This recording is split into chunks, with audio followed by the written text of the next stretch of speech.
It was the month of June, a Saturday. My wife Megan and I were enjoying the freedom that had come our way. My wife's parents had gone on vacation, taking our son with them.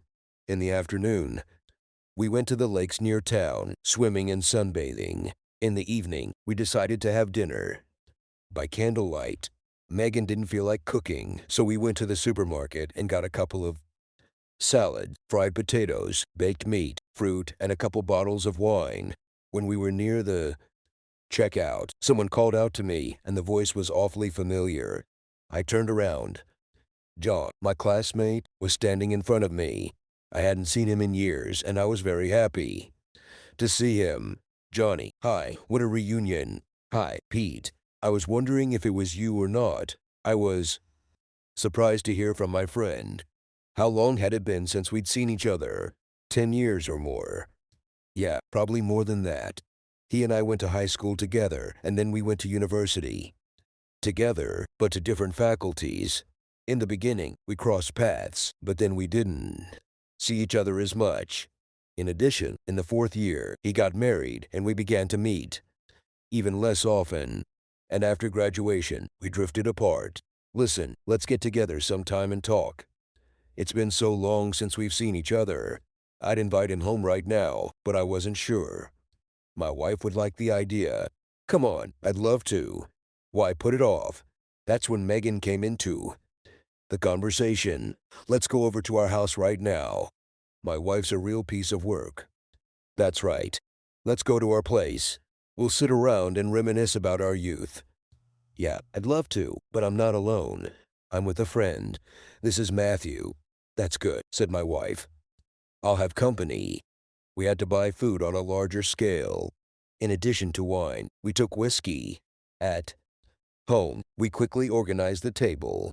John and I started reminiscing about our youth, our classmates, our friends. We interrupted each other, recalling various incidents. Megan and Matthew listened to us at first, then apparently they got bored with our memories. And my wife suggested that Matthew dance. John and I shoveled between the room and the balcony, where we smoked, and back again. Megan and Matthew were both dancing and just talking about something. And we couldn't get enough of talking. John, how's Anna? Any kids? We're divorced. How? Why? I knew his wife well. She was in the same class as us. They've been friends since middle school, and they got married after graduation. Oh, we had a blast at their wedding.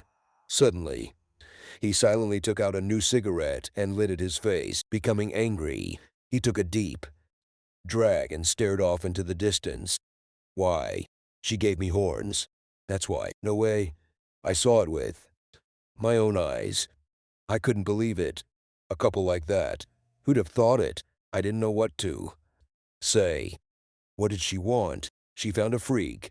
He smoked again. Bitch, what did she see in him? The news was unexpected, so unbelievable. And to give him some encouragement, I said, don't worry. You'll see everything will be fine. You'll find someone else. No, I've had enough. All women are fickle, he continued.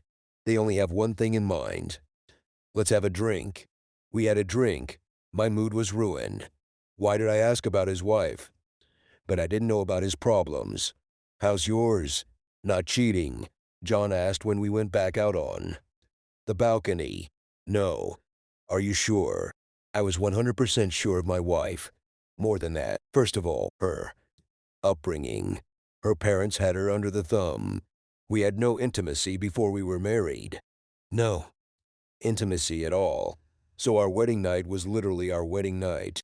I had to spend a lot of time trying to diversify our lives. Secondly, during our married life, she never gave me the slightest reason to be jealous. You sure? Oh yeah, she's a woman. All right. I can't believe no one's ever made a move on her. Go see a coworker at work, and you have no idea. He's a little hesitant. I'd love to be with her. No, I said firmly. I'm sure of it. Megan's not like that. Oh, come on. I believe that too. And you see how it turned out.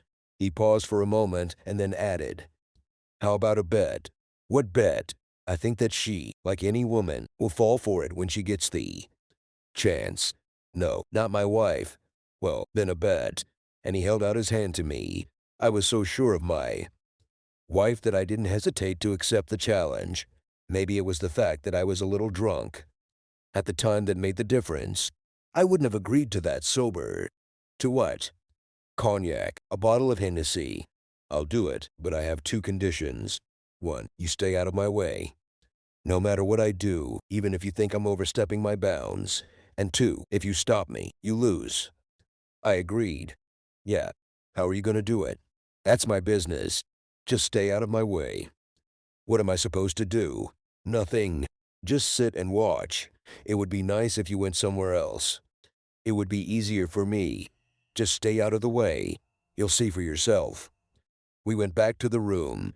I was already rubbing my hands together, anticipating victory and a bottle of cognac.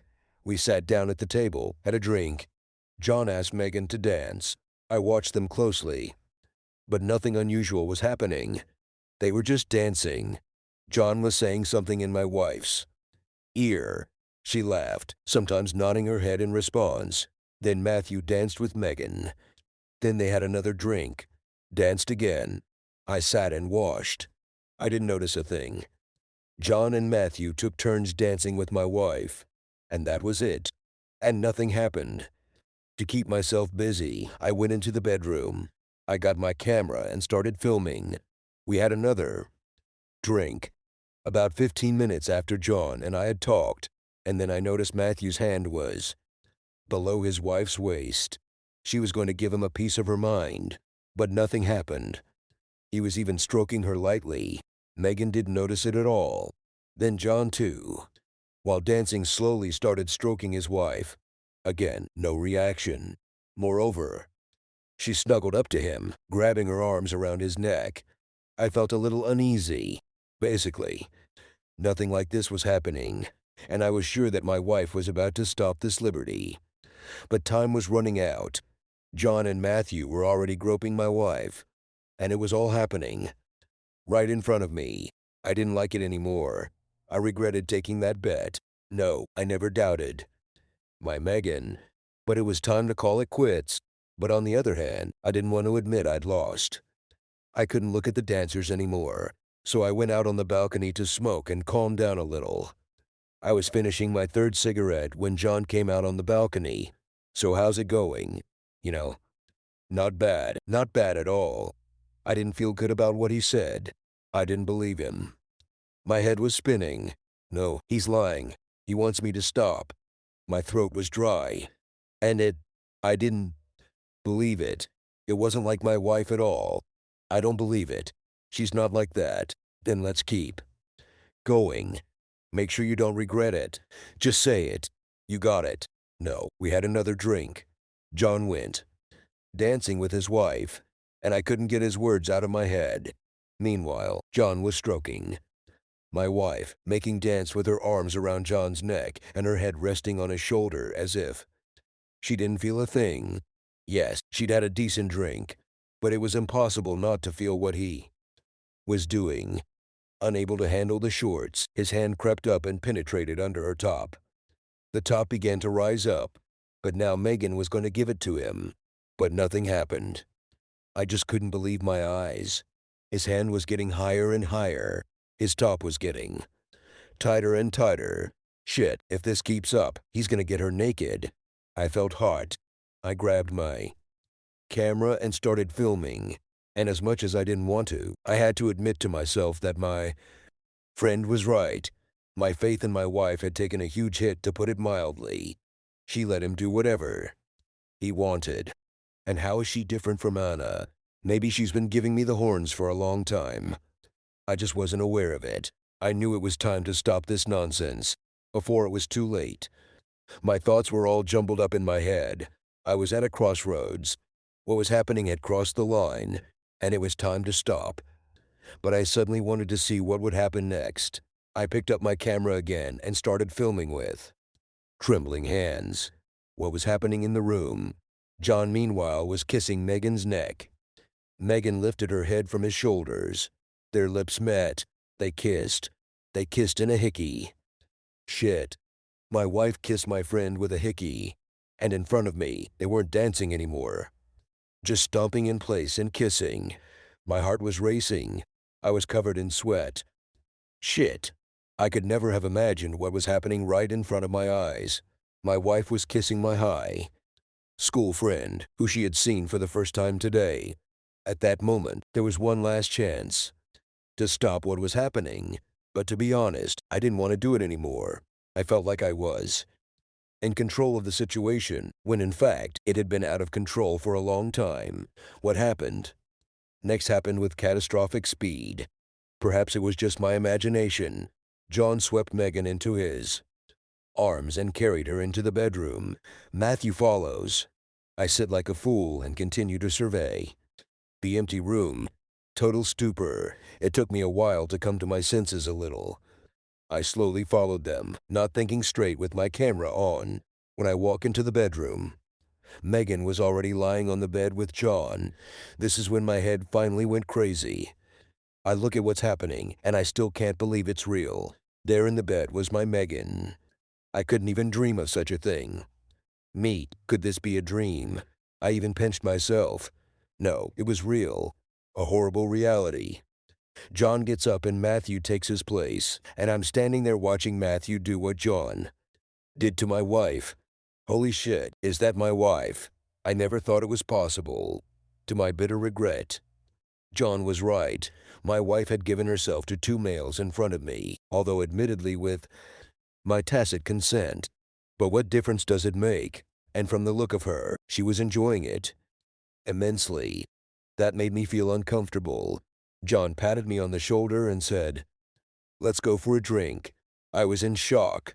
I was in a terrible state. No offense, it just happened. "Did you want to do it?" John's voice sounded quiet, as if from a distance. I can still see the picture of what had happened in my mind's eye. And then I came to a conclusion that finally killed me. My wife liked it. All I had to do was see her face. She wanted it, and now let her do it. I went out on the balcony, lit a cigarette. The cigarette treacherously trembled in my hands. I must have smoked 5 cigarettes. What to do now? Get a divorce? Yes, that was the first thing that came to mind. But I loved her madly. I loved my son madly. How could I live without them? I just couldn't imagine it. But living with the idea of your wife giving you horns.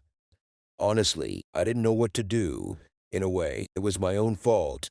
Would my love be enough to forget that night? Dear friends, thank you very much for watching. Leave comments, put likes, share with friends, and subscribe to the channel.